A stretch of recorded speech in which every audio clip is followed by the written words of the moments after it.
Hey Saber fans, welcome back. We are down to the final parts of our installation here in our tutorials. So we have our Saber here. Now it's been all repainted and refinished. We have our switch.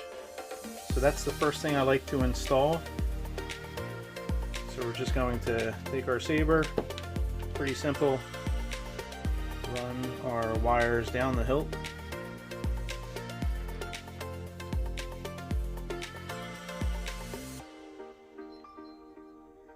There we go. We'll take our retention screw.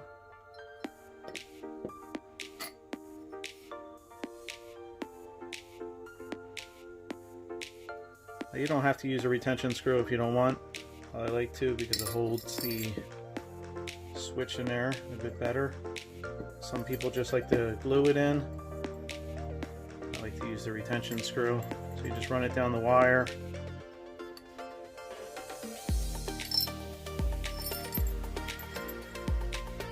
To go onto the switch.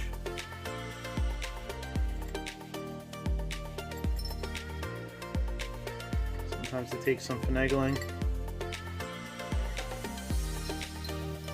There we go.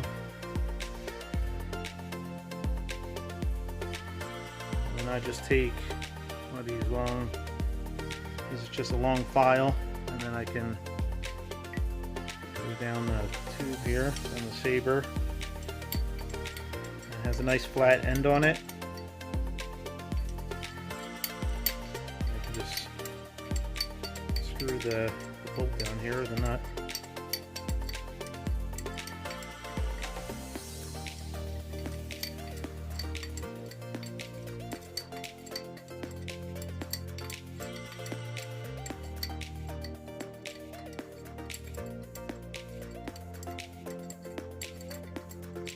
Almost there. A couple more turns. So I like to do the switch first because the LED would be in the way if I did that first. So you go from the emitter end so the wires aren't in my way on the other end, and then the LED is not in my way on this end. So if I had a recharge port, a second hole, like on a Saber Forge hilt or something that had, you know, the two switches here, or whatever you're putting in, recharge port and a switch, or two switches, then you would just run, you know, I like to run the second one first, so whatever's in the second place, I do that one first, and I do this one second, and then I go into the LED. Snug that up just a little bit more.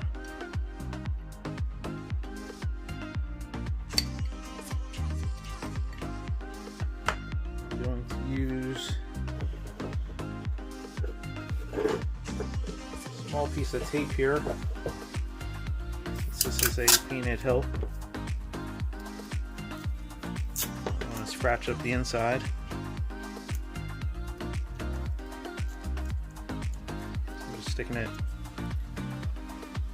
emitter here, so you can use a little force,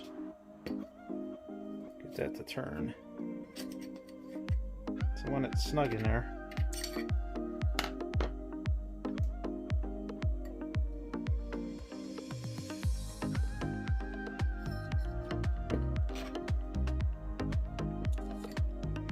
so it just takes a little bit of finagling and get it all right. There we go. I just am going to get it. So the next thing I like to do, take a little bit of hot glue,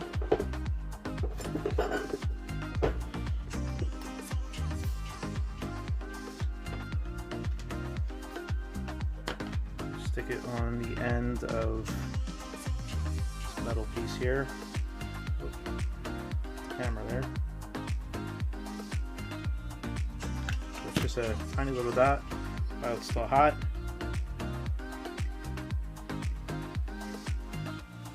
Put it right on top of the nut, so it hits the threads on there. So if you ever have to change out the switch, you still can. A little piece of hot glue pop right off with some scraping. But what it does, and what I like to do, is because just over time, as you clash it around and stuff like that, the nut down there can come loose, and it can unwind so to make your button loose. But with that little piece of glue down there that's on the threads and it's kind of butted up against it, it'll keep the nut from unscrewing, but then you still have access to it in case you have to switch it out or fix it.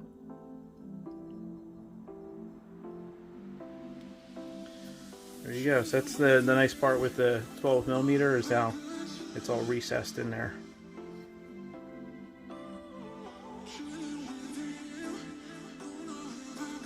All right. The next part is the LED. You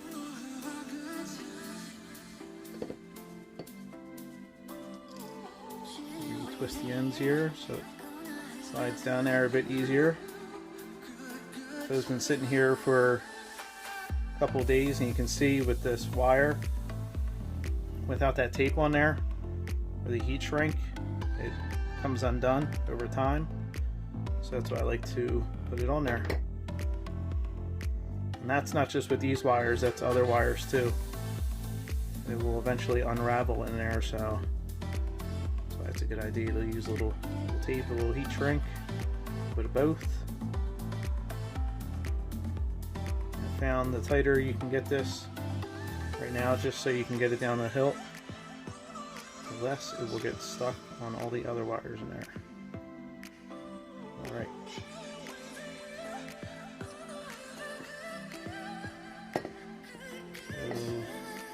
Pick a side here. Go off camera here for a second. Finagle these down.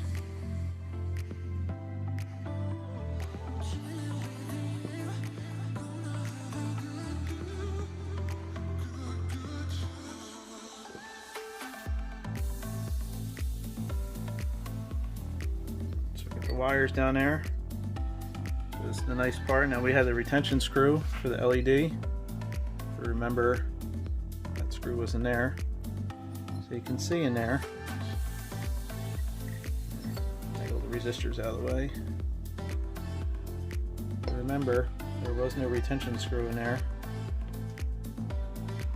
but now we have one. So now the LED will not float around like it originally was. It's all nice and locked into place.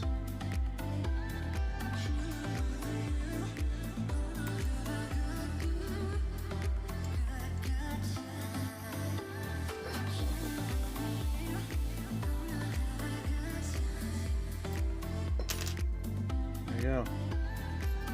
It's all locked in there, nice and snug. Alright, so our LED and our switch ran down. So now on to soundboard. We'll open our crystal focus here.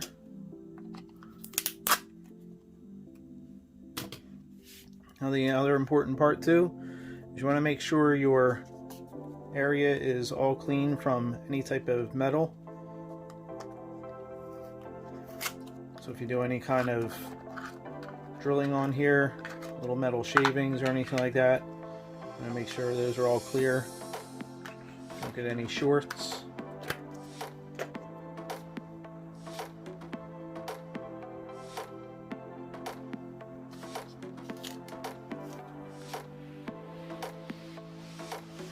Also, any small metal particles, even really tiny ones, will also get stuck to your speaker because the speaker is magnetic.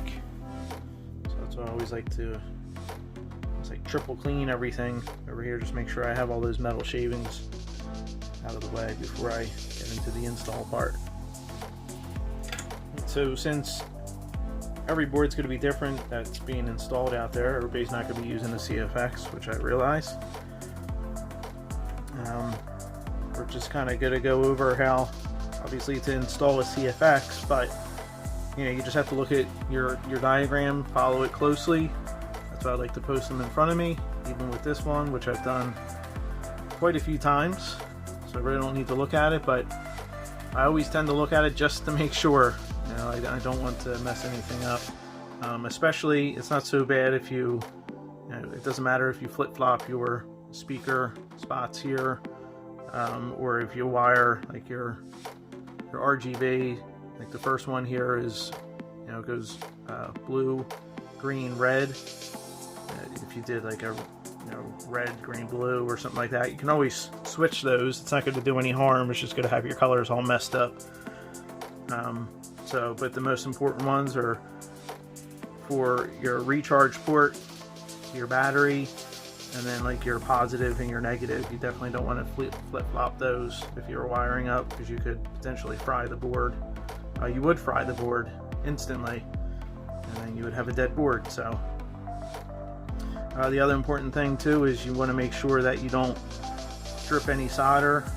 There's a lot of little parts on here, so you don't want to bridge anything accidentally. You definitely don't want to accidentally bridge the pads, create shorts. So just take your time, be careful. So just like our wires, just like our LEDs, we're going to tin all of our ports, all of our joints here that we're going to be soldering our pads. So it takes just a little tap. So these are the LED pads for our colors. Like I said, our first one is blue right here, then it's green, then it's red. This is our activation is the first one here, and then the auxiliary is our second one. And we have one switch, so we only need activation. Turn this off.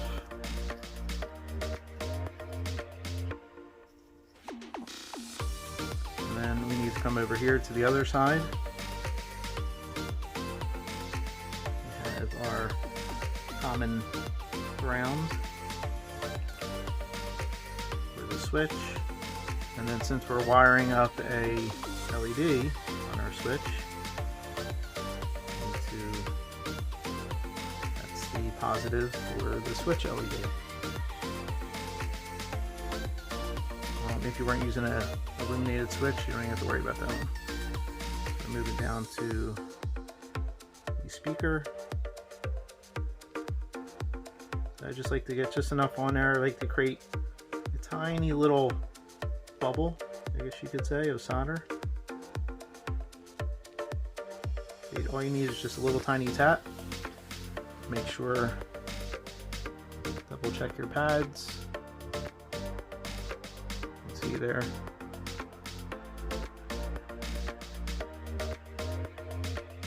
Make sure you didn't bridge anything. To do our positive and negative spots. Show you the bigger one. This is our positive, our negative, where the recharge port is going to go. The negative side, and positive, and then one more spot. Positive on backside. So you don't just have to use one side. I tinned all this side here because this is primarily the side I like to use. You can also use the reverse side. So everything on this side can be also soldered on this side. So your LED are these three spots right here. You can also use your positive and negative there, speakers, whatever way you want to solder it to the board, you can. Instead of connecting, so for example, positive here, I can connect one wire here instead of having to try to squeeze two fat wires on this one. I can do one here and then one here. So you can spread it out over the pad, not just have it all bunched up in one spot. these little rough edges from manufacturing. Dremel them off if you want, or take a knife and scrape them off. They come off pretty easy with a fingernail though.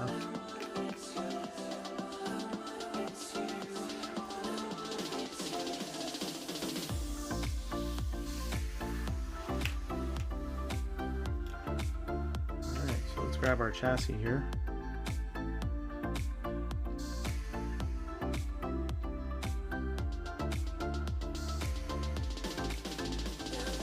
I'm more just going to explain what I'm going to do, and then I'll put it into a time lapse so you can watch me, but because it's going to take a little bit of time to, you know, put your wires through, manage them a little bit, and I don't think you need to watch every single little step in detail, but I will definitely explain it to you so I can show you what I'm doing.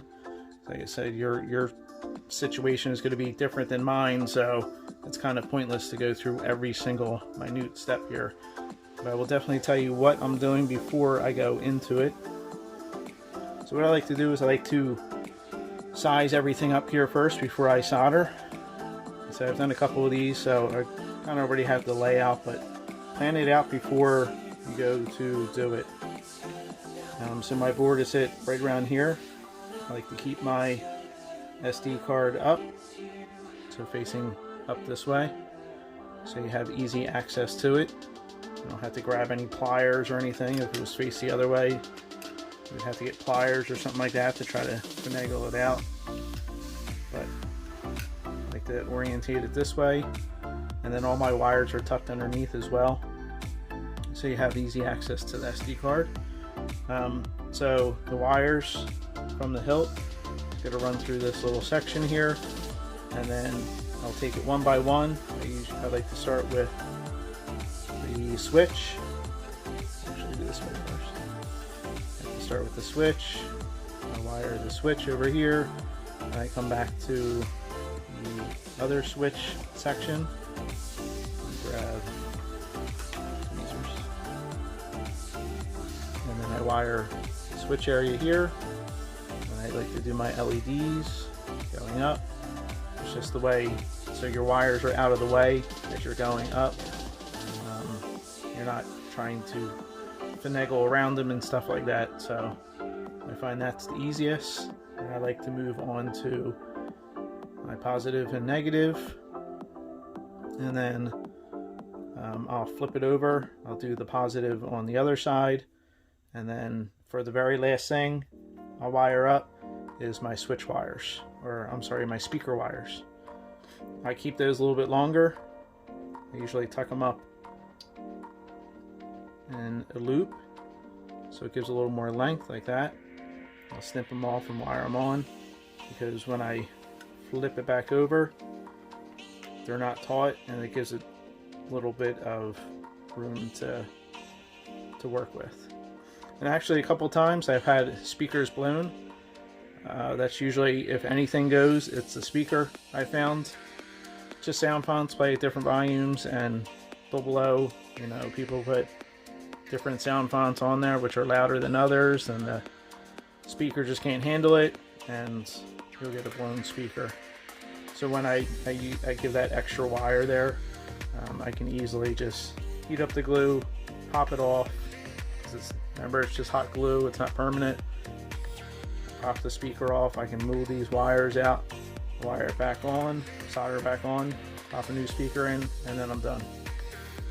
So I always want to think of that too, is how, if I need to fix something, just make it easier on yourself to be able to fix it, so let's not make it complicated. So I think I pretty much covered everything, so let's get into finishing this up. One more thing I like to do, with all the wires that are coming out of the hilt, actually see a little bit of heat shrink here. I also like to keep my chassis as close to the hilt as I can. I don't want it all the way out here and trying to have all this extra wiring here, because you really don't need it. So if I can keep it back here, I can reduce all this extra wire from having to wrap up in the hilt. That's better. So usually keep it around this area. You have to have something to be able to grab onto and play with. So I try to keep it as close as to the hilt as I can. But the one thing I do like to do, I like to put just a little bit of heat shrink right around here. And it's just to tie these wires together a bit. Snip that off.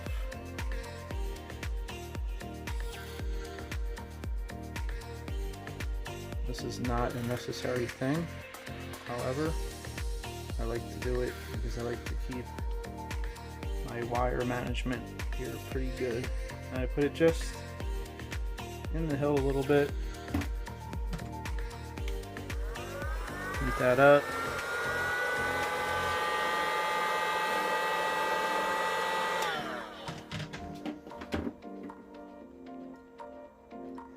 Yep. So probably, so there you go.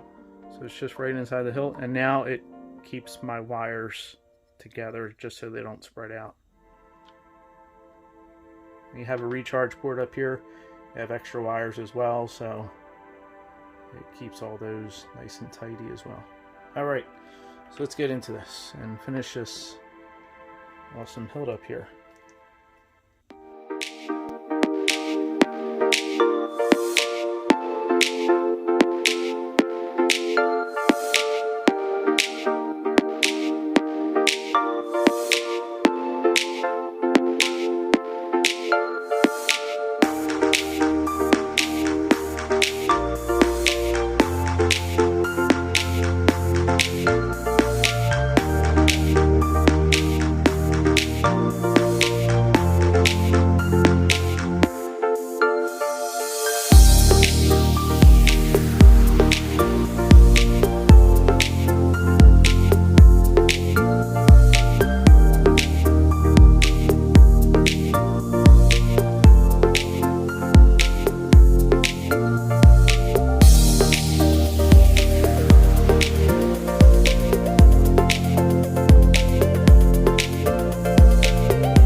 So we have everything now soldered up.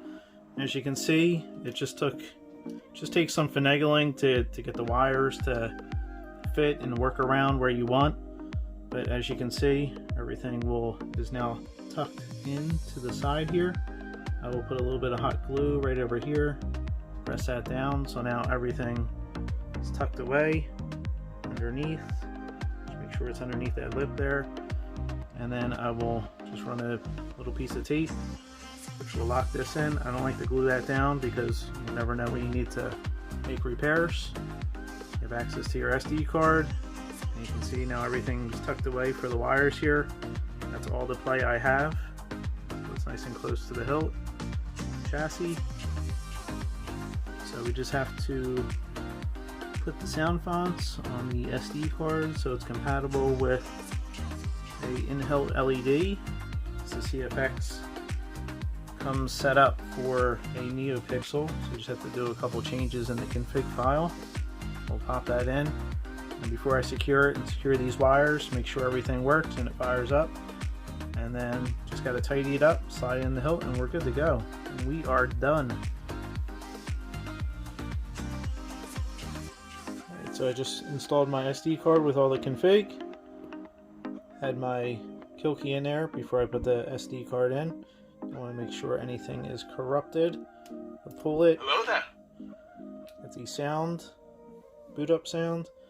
My switch is illuminated, which you can't see, but those are two good signs. We'll fire it up here real fast. Hello there. Lovely. More smiling faces. Sounds, illuminates.